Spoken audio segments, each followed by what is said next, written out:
ನಮಸ್ಕಾರ ಸ್ನೇಹಿತರೆ, ನಾನು ಹನುಮಂತ್ ಮಾಗಿ. ಸ್ನೇಹಿತರೆ, ಇನ್ನು ನಿಮಗೆಲ್ಲರಿಗೂ ಕೂಡ ಗೊತ್ತಿದೆ ನಿನ್ನೆ ಎಪಿಸೋಡ್ ಏನೆಲ್ಲ ಆಯಿತು. ಎಲ್ಲರೂ ಕೂಡ ಒಂದು ರೀತಿಯಲ್ಲಿ ಬೇರೆ ರೀತಿಯಾದಂಥ ಎಕ್ಸ್ಪೆಕ್ಟೇಷನ್ನ ಇಟ್ಕೊಂಡಿದ್ರು. ಗ್ರ್ಯಾಂಡ್ ಫಿನಾಲೆ ಅಂತ ಏನಿತ್ತು, ಫಸ್ಟ್ ಗ್ರ್ಯಾಂಡ್ ಫಿನಾಲೆ ಏನು ಮಾಡ್ತಾಯಿದ್ರು.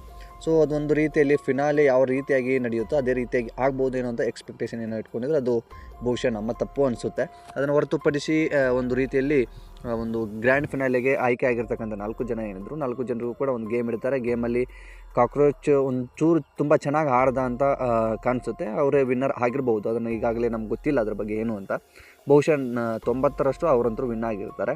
ಇನ್ನು ಆ ಗ್ರ್ಯಾಂಡ್ ಫಿನಾಲೆ ಬಿಟ್ಟು ಇನ್ನು ಅಶ್ವಿನಿ ಗೌಡ ವಿಚಾರಕ್ಕೆ ಚರ್ಚೆ ಮಾಡಲೇಬೇಕು. ಯಾಕೆಂತಂದರೆ ಈ ಒಂದು ವಾರದ ಪೂರ್ತಿ ಆ ಪಾಪ ರಕ್ಷಿತಾಳನ್ನು ಟಾರ್ಗೆಟ್ ಮಾಡಿ ಅಶ್ವಿನಿ ಗೌಡ ಆಗಿರ್ಬೋದು, ಅದೇ ರೀತಿ ಜಾನ್ವಿ ಇಬ್ಬರು ಕೂಡ ಆ ಒಂದು ಮಗುನ ತಮಗೆ ಯಾವ ರೀತಿಯಾಗಿ ಬೇಕೋ ಆ ರೀತಿಯಾಗಿ ಬಳಸ್ಕೊಂಡ್ರು ಅಂತ ಹೇಳ್ತೀನಿ ನಾನು. ಇದನ್ನು ಬೇರೆ ರೀತಿಯಲ್ಲಿ ಹೇಳೋದಕ್ಕಿಂತ ಬಳಸ್ಕೊಂಡ್ರು, ಆ ರೀತಿಯಾಗಿ ಬಳಸ್ಕೊಂಡು ಪಾಪ ಅವಳಿಗೆ ಸಾಕಷ್ಟು ಕಷ್ಟಗಳನ್ನು ಕೊಟ್ಟರು.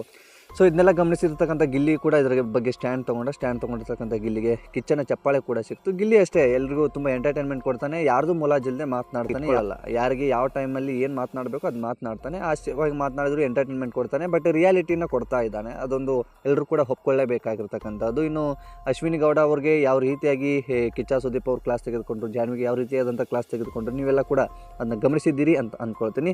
ಇನ್ನು ಈ ಒಂದು ಮನೆಯಿಂದ ಇಬ್ಬರು ಅಶ್ವಿನಿ SN ಅವರಾಗಿರ್ಬೋದು, ಅದೇ ರೀತಿಯಾಗಿ ಮಂಜು ಭಾಷಿನಿ ಅವರಾಗಿರ್ಬೋದು, ಇಬ್ಬರು ಕೂಡ ಮನೆಯಿಂದ ಹೊರಗಡೆ ಹೋಗಿರ್ತಕ್ಕಂಥದ್ದು ಒಂದು ಬ್ಯಾಡ್ ಲಕ್ ಅಂತ ಹೇಳ್ಬೋದು.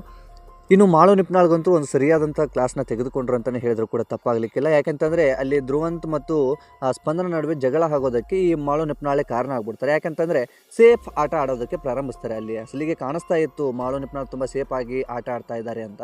ಆದರೆ ಅಲ್ಲಿ ಮಾಳು ನಿಪ್ನಾಳಿಗೆ ಗೊತ್ತಿರುವಂಥ ವಿಷಯ ಧ್ರುವಂತ್ಗಾಗಿ ಅಥವಾ ಸ್ಪಂದನೆಗೆ ಏನೂ ಗೊತ್ತಿರಲಿಲ್ಲ ಅಲ್ಲಿ ಧ್ರುವಂತ್ ಹೇಳಿರ್ತಕ್ಕಂಥದ್ದು. ಆದರೆ ಅದನ್ನು ಈ ಮಾಳು ನಿಪ್ನಾಳ್ ಹೇಳಿಬಿಟ್ಟಿದ್ರೆ ಆ ಒಂದು ಜಗಳನೇ ಆಗ್ತಾ ಇರಲಿಲ್ಲ. ಬಿಗ್ ಬಾಸ್ ಮನೆಯಲ್ಲಿ ಸೇಫ್ ಆಗಿ ಆಟ ಆಡೋದಲ್ಲ, ಬಿಗ್ ಬಾಸ್ ಮನೆಯಲ್ಲಿ ಎಲ್ಲರನ್ನೂ ಜೊತೆ ಸೇರಿಸ್ಕೊಂಡು ಆಟ ಆಡಬೇಕು ಅನ್ನೋ ರೀತಿಯಲ್ಲಿ ಕಿಚ್ಚ ಸುದೀಪ್ ಅವರು ಆ ಒಂದು ವ್ಯಕ್ತಿಗೂ ಕೂಡ ಕ್ಲಾಸ್ ತೆಗೆದುಕೊಂಡು. ಇನ್ನು ಕಾಕ್ರೋಚ್ ಬಗ್ಗೆ ಮಾತನಾಡೋಕ್ಕೆ ಏನೂ ಇಲ್ಲ. ಆ ಕಾಕ್ರೋಚು ಬಹುಶಃ ಒಂದಿಷ್ಟು ಅಶ್ವಿನಿ ಅವರಿಗೆ ಹೆದರ್ತಾನೆ ಅನ್ನೋ ರೀತಿಯಲ್ಲಿ ಮೇಲ್ನೋಟಕ್ಕೆ ಕಾಣುತ್ತೆ.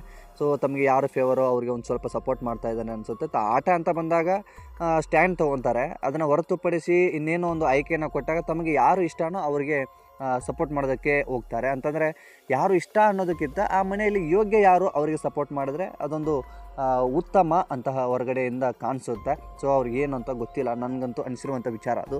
ಸೊ ಹಾಗಾಗಿ ಆ ಒಂದು ವಿಚಾರವನ್ನು ಕೂಡ ನಿಮ್ಮೊಟ್ಟಿಗೆ ಹಂಚ್ಕೊಂಡಿದ್ದೀನಿ. ಇನ್ನು ಇದರಲ್ಲಿ ವಿಶೇಷವಾಗಿ ಏನೂ ಕೂಡ ಆಗಿಲ್ಲ, ಅಂತಹದ್ದೇನು ಪ್ರತಿ ವಾರ ನಡೀದೇ ಇರುವಂಥದ್ದು ಯಾವುದೂ ಕೂಡ ಇಲ್ಲ. ಸಹಜವಾಗಿ ಕಂಟೆಸ್ಟೆಂಟ್ಗಳು ಸ್ವಲ್ಪ ತಪ್ಪು ಮಾಡ್ತಾರೆ, ಅವುಗಳನ್ನ ಕ್ಲಾಸ್ ತೊಗೋತಾರೆ. ಇನ್ನು ಈ ಒಂದು ವಾರ ವೈಲ್ಡ್ ಕಾರ್ಡ್ ಎಂಟ್ರಿ ಆಗುವಂಥ ಸಾಧ್ಯತೆ ಕೂಡ ಇದೆ. ಹಾಗಾಗಿ ವೈಲ್ಡ್ ಕಾರ್ಡ್ ಯಾರು ಬರ್ತಾರೆ, ಏನು ಬರ್ತಾರೆ, ಹೇಗೆ ಬರ್ತಾರೆ, ಸೊ ಎಲ್ಲ ಕೂಡ ಕಾದು ನೋಡಬೇಕಾಗಿರ್ತಕ್ಕಂಥದ್ದು.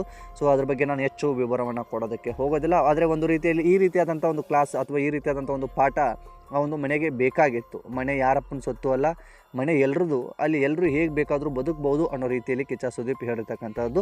ಸೊ ಎಲ್ಲನೂ ಕೂಡ ನೀವು ಎಪಿಸೋಡಲ್ಲಿ ನೋಡಿರ್ತೀರ, ಎಪಿಸೋಡಲ್ಲಿ ಟೆಲಿಕಾಸ್ಟ್ ಆಗಿರುತ್ತೆ. ನಾನು ಅದರ ಬಗ್ಗೆ ಹೆಚ್ಚು ವಿವರವನ್ನು ಕೊಡೋದು ಬೇಡ. ಬದಲಿಗೆ ಅಸಲಿ ಸತ್ಯಾಸತ್ಯತೆ ಏನಾಯ್ತಲ್ಲ ಅದನ್ನು ಒಂದಿಷ್ಟು ಸಂಕ್ಷಿಪ್ತವಾಗಿ ನಿಮ್ಮ ಮುಂದೆ ಇಡೋಣ ಅಂತಲೇ ಈ ಒಂದು ವಿಡಿಯೋನ ಮಾಡಿರ್ತಕ್ಕಂತಹದ್ದು. ಸೊ ಈ ಒಂದು ಎಪಿಸೋಡ್ ಬಗ್ಗೆ ನಿಮಗೇನು ಅನಿಸುತ್ತೆ ಸ್ನೇಹಿತರೆ? ವೈಲ್ಡ್ ಕಾರ್ಡಲ್ಲಿ ಯಾರು ಎಂಟ್ರಿ ಆಗ್ಬೋದು, ಸೊ ಆ ಒಂದು ಕುರಿತಾಗಿ ಕೂಡ ಕಾಮೆಂಟ್ ಬಾಕ್ಸಲ್ಲಿ ಮೆನ್ಷನ್ ಮಾಡಿ. ಈ ಒಂದು ವಿಡಿಯೋನ ಆದಷ್ಟು ನಿಮ್ಮ ಫ್ರೆಂಡ್ಸ್ ಹಾಗೂ ಫ್ಯಾಮಿಲಿಗೂ ಕೂಡ ಶೇರ್ ಮಾಡಿ.